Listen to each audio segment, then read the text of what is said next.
Did you know that one of the most impactful things that you can do in terms of reducing your ecological footprint, reducing the damage that's done to the environment, living a more sustainable life, and even living a more resilient life is actually urban farming?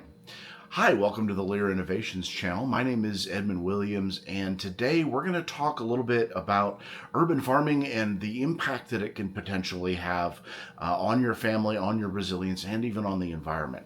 So, to start off, I want to back up a little bit and talk about humans as a keystone species. So, I think that one of the most damaging narratives out there is that humans are separate from the environment, that we are interacting with nature instead of interacting as nature. We are natural beings, and we have chosen to separate ourselves, but that doesn't necessarily need to be the case, and it certainly doesn't necessarily need to be the case in urban areas. So if we can actually take our role as a keystone species very, very seriously, then we can get our hands in nature, even in small spaces, and actually create more nature in a way that's going to have a beneficial impact on the environment, on the ecosystem, and on our lives as well.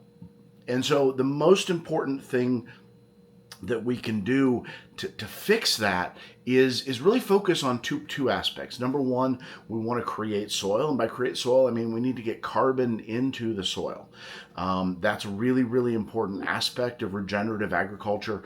The other aspect that's really important as a marker is an increase in biodiversity. So anything that's going to increase the biodiversity of your area is going to be really, really beneficial. Now, we think about it in terms of a garden of like, oh, there's all of these things coming in and eating my food.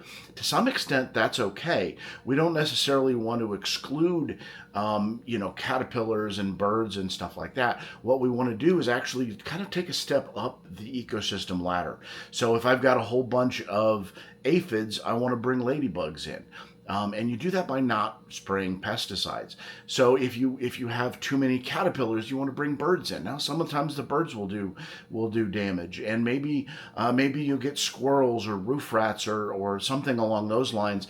And then you want to maybe encourage owls, for example, build an owl house and let the owls come in and take care of those. But all of those things are going to be increasing the ecosystem benefits and increasing the functionality of the ecosystem. And those are all going to be really, really important.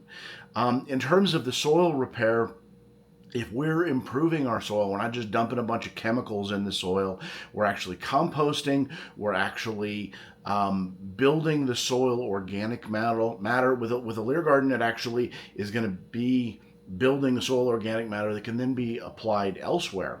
But all of these things are going to be helping the biodiversity, helping that ecosystem help itself to repair itself.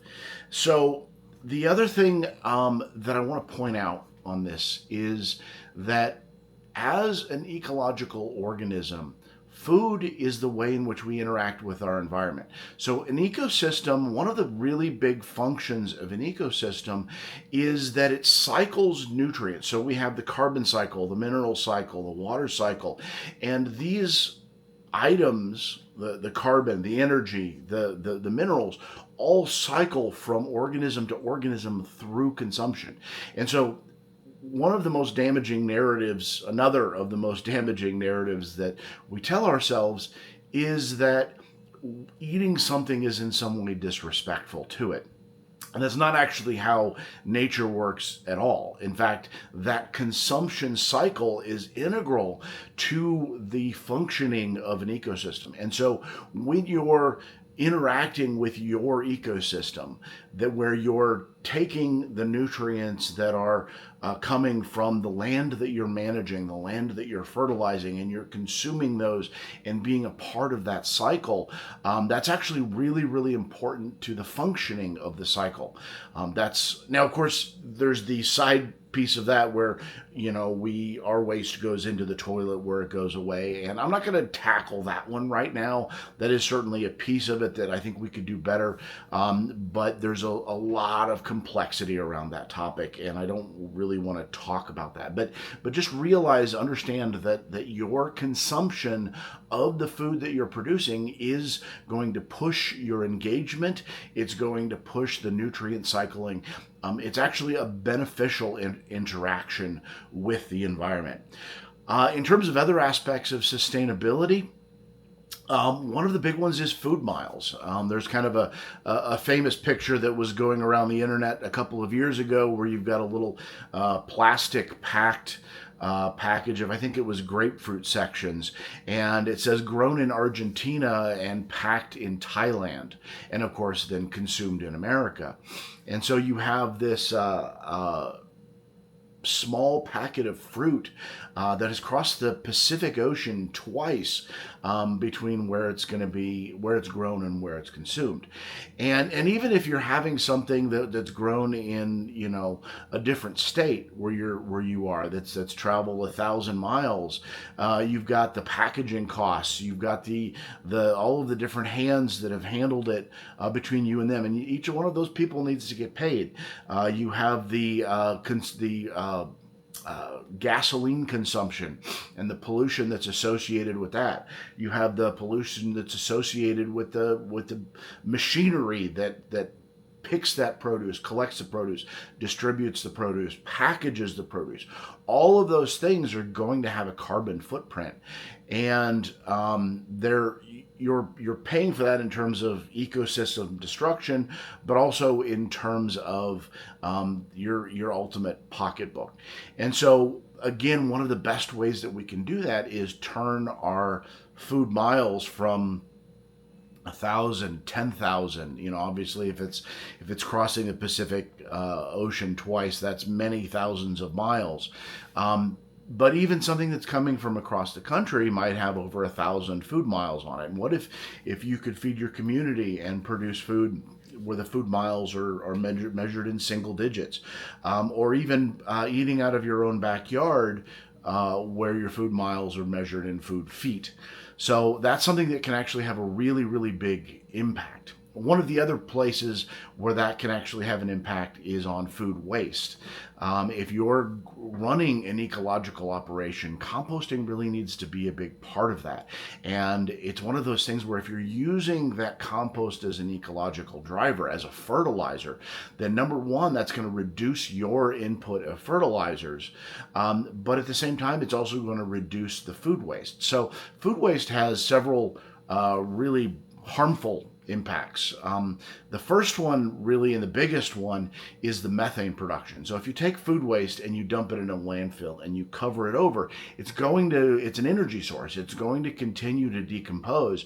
But when it's covered over like that, it's going to use up all of the available oxygen fairly quickly, and it's going to decompose and produce methane. Now, there are a handful of landfills out there that tarp that over, and then they collect the gas that comes out and use that as an energy source. But methane is such a damaging greenhouse gas that it's really, really harmful to the environment to put that food waste into the landfill. I saw in a study, the city of Phoenix a number of years ago counted up how much trash it produced every year, and they estimated that it was enough to fill their football stadium 7 times. And then, of course, the usual number and is around 12 to 15% of all waste is food waste, which means that one of those stadiums every year is filled with food waste. And that's a lot of waste. Number one, it could be a potential fertilizer source, it could be a nutrient source, but it's just going into a landfill where it's producing methane. And so if we actually take that and create our urban farms and we start collecting those food waste supplies and then turning them into soil and using them to fertilize our gardens and even potentially selling that compost as an output, that's just a net benefit across the board. The other thing that's really important to remember is that resilience is a really big piece of this. So one of the things that happened during COVID was that our food system got disrupted. And there's a lot of different ways that that happened. But one of the end results was that we started to see empty shelves at the grocery stores. The food wasn't getting distributed where it needed to be. The systems of transportation broke down. And number one, it showed how fragile that system is. And number two, it showed how much we depend on it, how important it is for that system to be more resilient. And of course, one of the big ways to improve that resilience is through local food production.